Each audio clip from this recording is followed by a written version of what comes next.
The weight of a single word, orphan. The silence in the safe house in Laguna was broken only by the soft, rhythmic breathing of the children asleep on their mats.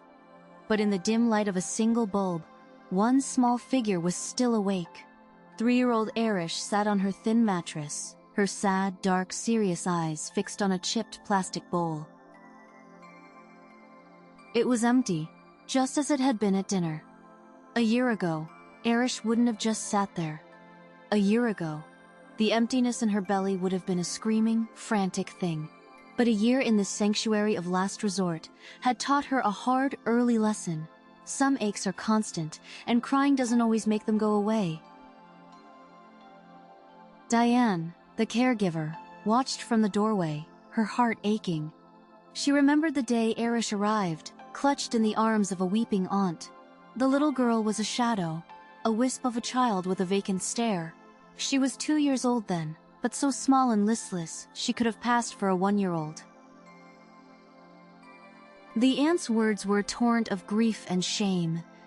Cristine and Wilfred, Airish's parents, loved her, but the arguments, the fighting over a handful of rice, over the last peso, the shame of not being able to provide for their precious girl was a fire that consumed them long before the real one ever did.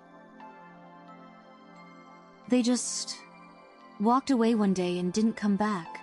They couldn't watch their precious child wither away. For a year, Diane and the others had poured what little they had into her simple food, gentle hugs, the consistency of a sunrise over Luzon. And Airish had bloomed, in a fragile way. The hollows in her cheeks softened. A smile, rare and dazzling as a sudden sunbeam, would sometimes break through.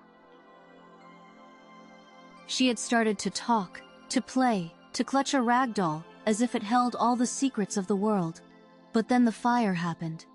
A tin shack in an overcrowded Quezon neighborhood, a tragic accident. The news came in a hushed voice. Airish's parents had died. Airish could no longer remember them, but now they were gone. The little girl who had been abandoned was now, officially, an orphan. The weight of that word hung in the humid Laguna air around her. Some days, it seemed heavier than others. On the good days, when a donation of fruit, eggs, or medicine came in, Airish was like any other child. Her laughter, a high-pitched girlish squeal that echoed in the sparse, block-walled courtyard of the Laguna safehouse.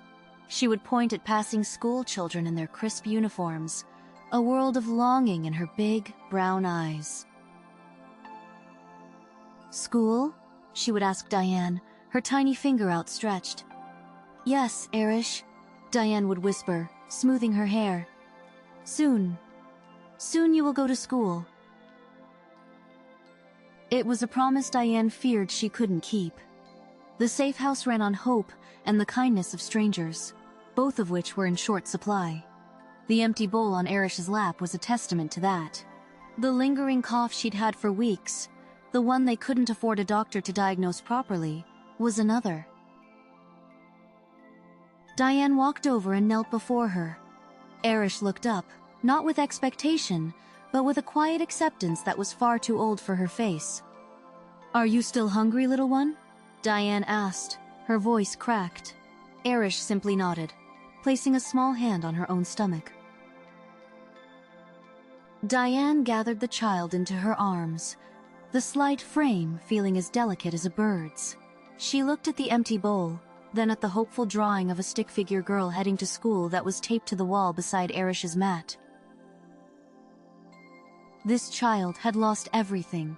Her mother, her father, her home, her security. She had been a casualty of a war fought in whispers and desperate shouts over an empty table. Yet, her spirit had not been broken. She had weathered abandonment, and now orphanhood. And still, she dreamed of school. She deserved more than an empty bowl. She deserved more than an untreated cough. She deserved the chance to trade her silence for the sound of her own laughter, to trade a life of without for a future filled with what if. But that future, for Airish and so many like her, dangled by a thread, a thread woven from the compassion of those who might hear her story and choose to help fill the bowl, to heal the cough, to buy the uniform, and to turn a quiet hope in a Laguna safehouse into a roaring, beautiful reality. www.findingyourfreedom.org